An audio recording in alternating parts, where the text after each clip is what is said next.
And we're going live, Ian. This is the Overnight Line Shift. I'm Drew Martin, your host.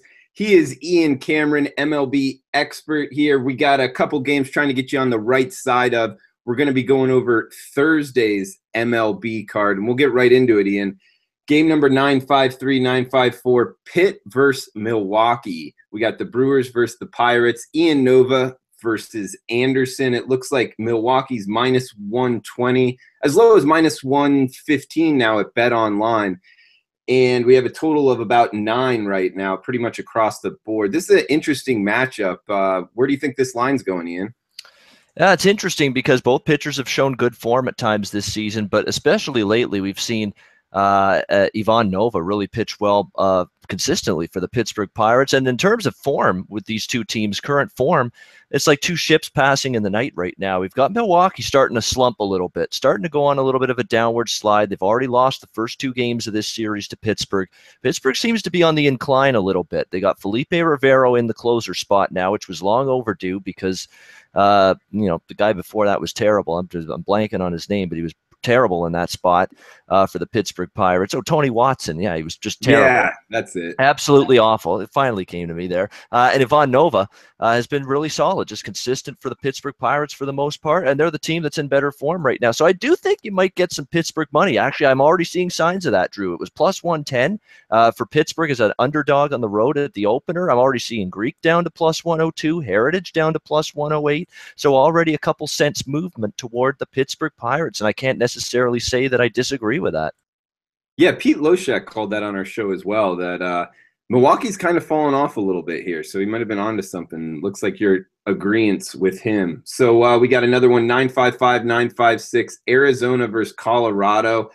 Godley, I remember this guy. I haven't bet on him or against him in a while, versus Sensatella. Sensatella versus NL West lineups multiple times through. It kind of scares me a little bit. He is a hard thrower, kind of fastball slider guy, but really only 2 pitches he can throw for strikes. So I'm wary of betting on Sensatella against teams that have seen him multiple times. But looks like the market opened, is that right? Minus 145, now all the way down to under minus 120. So a heavy move on this one with a total of 11.5 in cores.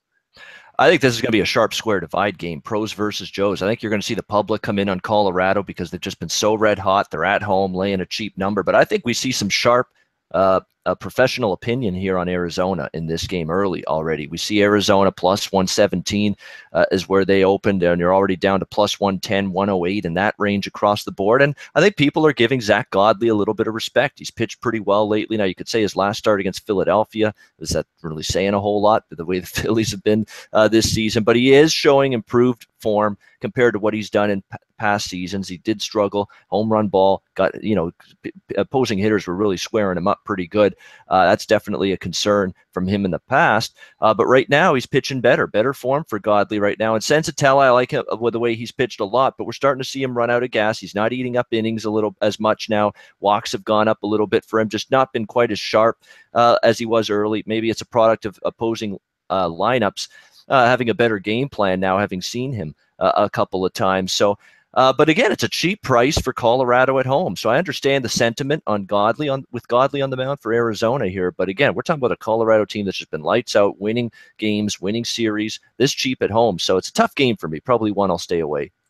Yeah, 2 of the surprise teams of the whole National League, even MLB. I mean, it's Arizona and Colorado as 2 of the top 5 teams already. But we'll just keep going right in line here. 957, 958, Chicago Cubs versus the the formerly known as the Florida Marlins. Jake Arrieta versus Jeff Locke. We got Jeff Locke, man, the lefty. He's Jeff Fade Locke to me. I've faded this guy probably more than any pitcher in the last couple years. But looks like the Cubs minus 138 pretty much across the board, total of 9. Where do you think this one's going, Ian? You know what? It's interesting. I know the public's still going to think, well, pretty cheap price with Jake Arrieta and the Chicago Cubs, so you might get some Cubs movement in this game, might move it up. And I don't know how many people are going to be enamored with Jeff Locke. It's a lefty against the Cubs lineup. That's always a little dicey, especially if it's a mediocre lefty like Jeff Locke. I know he's had little spurts here and there in his first few starts here with the Marlins where he's been serviceable. He's, minimized the damage, but long term, is he a guy that I prognosticate success for and want to bet on? No.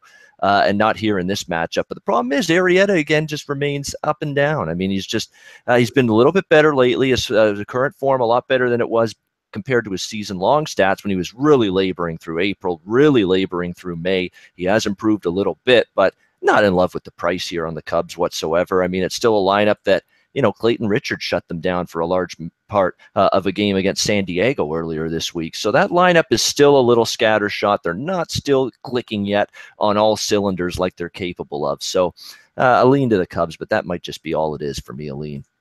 Yeah, that's a similar profile. That's a good point. You bring up Clayton Richard and Jeff Locke, not too dissimilar. And, putting the Cubs on the road, it does look a little bit pricey. I might hold off as well. Looks like we got one more. The nightcap, 9-7-3, 9-7-4, Detroit versus Seattle. We got Norris going for the Tigers. Gallardo, he's still around and going for the Mariners. Looks like the Mariners minus 108, minus 109 at Bookmaker, and a 9.5 total. This one we talked about earlier, the Detroit Tigers. Not something you're looking to back, huh, Ian? Everybody, I've actually watched the soccer show on here a couple of times just, to see what it's like. And I know there's a guy on there named Alex. They call what some of his bets the Alex Classic, both teams to score and over 2.5. I think the Ian Classic, Drew, for the MLB show is turning into the trifecta.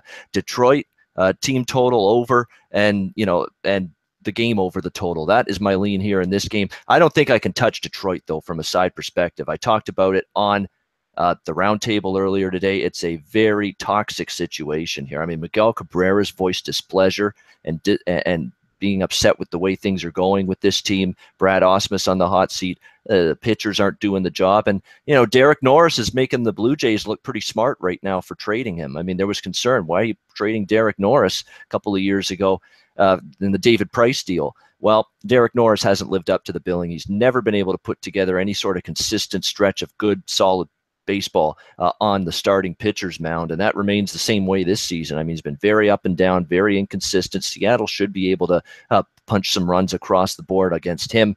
I think Detroit, I know their lineup has been really problematic lately compared to what we've seen from Detroit offensive teams in the past, but Giovanni Gallardo is as hittable as it gets in the major leagues among starters right now. He's about as bad a current form as any starter right now in the major leagues. If the Tigers lineup is shut down by Gallardo here, they've got some real concerns. So, yeah, should see some runs scored. Yeah, absolutely. I mean, you like so the market agrees with you. Open 9 up to 9.5. You think we could see a couple 10s? I think it could move that way. I don't know if there's going to be a whole lot of under pressure on this game. There hasn't been much under pressure in this series. I know the Detroit-Seattle game on Wednesday, Verlander-Paxton did take a small move downward toward the under, but first two games in the series, Monday and Tuesday, they were taking over money as well, the Tigers and Mariners. So that's been the trend. Over money has been coming in this series for the most part. Okay.